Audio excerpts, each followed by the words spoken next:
Des images qui illustrent bien un passé sans paix. La paix, ce n'est pas un vain mot, c'est un comportement. Une pensée bien connue des Ivoiriens de feu le président Félix Houphouët-Boigny, père fondateur de la Côte d'Ivoire moderne et modèle. Une pensée qui n'a jamais eu autant de sens qu'après sa disparition.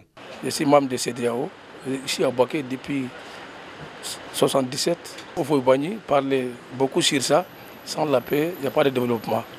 Et sans la paix aussi, on ne peut rien faire. Tu peux ne pas aimer quelqu'un, chacun a son comportement. Mais une fois qu'on apprend à s'accepter selon nos défauts et nos qualités, on peut vivre ensemble en paix. La crise, ça n'importe rien parce que les transporteurs que nous sommes, on est le plus victime. Nous appelons tout le monde à la paix. La paix n'est pas forcément l'absence de guerre, mais surtout des conditions sociales paisibles. Cette paix que nous recherchons dans notre vie quotidienne, que ce soit dans la famille, que ce soit dans nos quartiers, est indispensable dans notre vie. Quelqu'un qui n'a pas mangé, qui ne dort pas sur qu'on appelle un toit, franchement dit, lorsque vous lui parlez qu'on appelle de paix, il vous regarde avec un œil. Or, s'il a de quoi manger, il a un petit boulot, nous pensons quand même qu'il peut mieux se concentrer à écouter le message qu'on appelle de paix. Souhaitons que nous soyons un pays uni dans la paix, la gaieté, la cohésion sociale. L'État de Côte d'Ivoire, incarné par le président de la République, son Excellence Alassane Ouattara, œuvre pour la préservation de cette paix qui est un préalable à tout développement. D'où le thème de la célébration « Paix pour un développement harmonieux et durable » en Côte d'Ivoire. La célébration de la Journée nationale de la paix le 15 novembre de chaque année est à sa 22e édition cette année.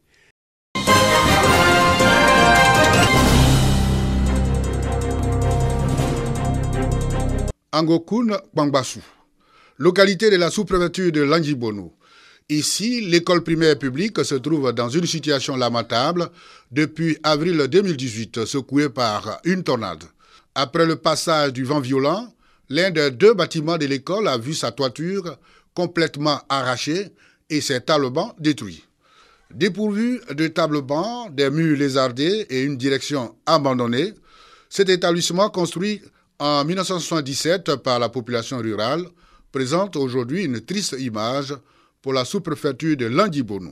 Les 3 salles de classe restantes servent pour la formation de 211 élèves, ce qui contraint les enseignants à entasser les élèves dans ces salles. Nous avons écrit à nos différents responsables. Donc on a toujours les mêmes classes de coiffés. Les enfants sont obligés de faire les cours souvent sous l'arbre. Avec la double variation que nous avons essayé l'an dernier, on a perdu assez d'élèves. On met tous les élèves dans la même classe, les 2 cours CP1 et CP2. Lorsque le maître du CP1 débute ses cours, les autres ils viennent sous l'arbre pour faire des exercices oraux. Aujourd'hui, on a demandé aux parents, au COGES, de pouvoir nous aider. Eux aussi, à leur tour, ils ont commencé à construire des appartements. Angokoun Bangbassou est une école qui est en race campagne, c'est vrai. Mais les résultats de fin d'année, c'est-à-dire les résultats de CEP vont grandissant. Parce que l'année, il y a 3 ans, il était à 100%, 100%. Mais l'année dernière, faute par rapport à ce qui est arrivé, le taux a chuté. La situation de l'école primaire publique d'Angokoun Bangbassou interpelle donc les autorités du système éducatif ivoirien, les élus locaux et les bonnes volontés.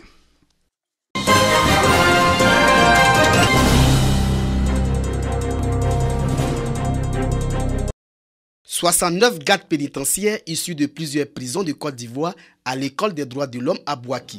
Ces gestionnaires des établissements pénitentiaires sont formés sur les questions des droits de l'homme et de leur application en milieu carcéral. Ce séminaire a également permis d'inculquer les règles de discipline et de déontologie dans les prisons aux gardes pénitentiaires. Cette formation s'inscrit dans le cadre de la réforme du secteur de la sécurité. Certains d'entre eux ont été intégrés à l'occasion de la mise en œuvre de la RSS et ils n'ont pas pu bénéficier du cursus normal de formation. Donc, il était important pour le secrétariat et ses partenaires d'organiser cette séance de formation pour renforcer leurs capacités. Sollicité par le ministère de la Justice et des Droits de l'Homme, ce séminaire viendra améliorer la qualité de l'encadrement des détenus. Le ministre, avec ses réformes, à instaurer un système pour permettre en tout cas à nos agents de savoir prendre les détenus, de savoir les considérer et vraiment d'apporter un plus au niveau des droits de l'homme. Les participants saluent cette formation. Au sortir de ce séminaire, aller apporter la bonne nouvelle à nos collaborateurs et nos collègues. Il faut dire que après l'opération de DDR, nous avons été intégrés et beaucoup a été déjà fait, mais beaucoup reste à faire. À terme, ce sont 200 gardes pénitentiaires qui vont bénéficier de ce renforcement de capacité. À travers ces séminaires de formation, le Conseil national de sécurité veut ainsi garantir la sécurité du personnel pénitentiaire, des détenus et des populations. «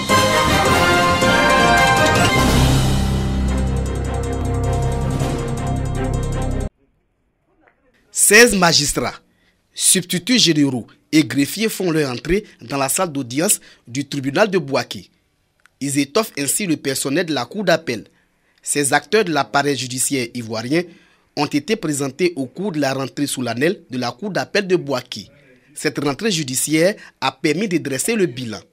911 arrêts ont été rendus en 2018 contre 446 en 2017. À ce bilan, il faut ajouter 66 ordonnances présidentielles qui sont rendues en matière gracieuse, en dehors de tout contentieux. Il faut vous attendre à ce qu'on puisse maintenir au moins ce bilan, sinon le dépasser.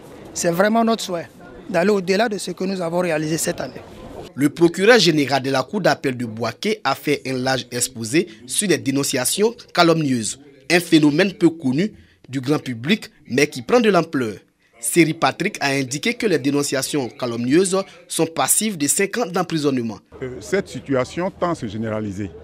Avec les nouvelles technologies, tout le monde accuse tout le monde, alors que vous n'avez pas le droit d'atteindre quelqu'un dans son honneur, dans sa personne, pour des faits qui ne sont pas avérés.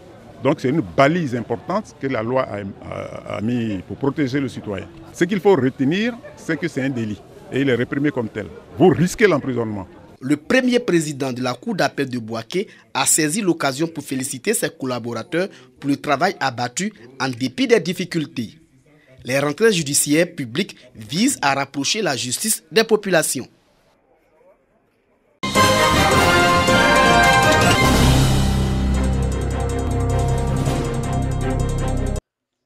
Abiba, la cinquantaine révolue, vit depuis 10 ans avec le diabète. Depuis le 14, 3e mois 2008 que j'ai constaté que j'ai le diabète.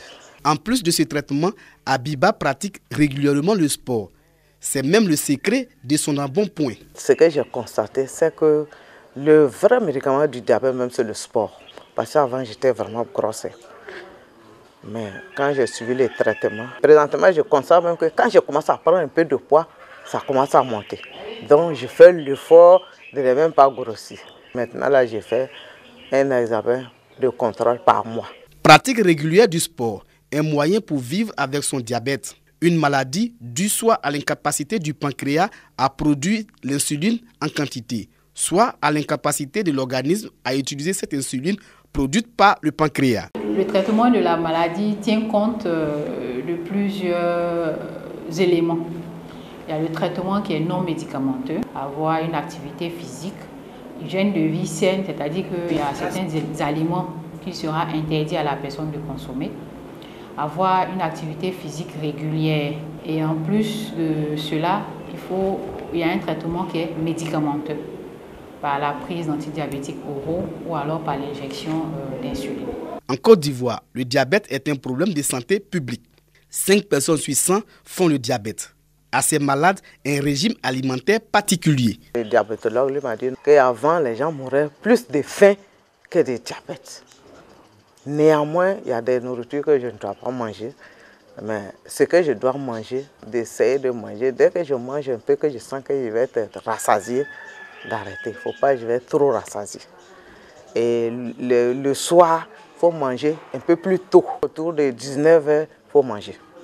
Là, tu as le temps de digérer avant de dormir. Suivi du traitement et du régime alimentaire approprié, en plus de la pratique régulière du sport, des moyens pour vivre avec le diabète. Cette maladie métabolique est responsable de plus de 5 millions de décès par an dans le monde.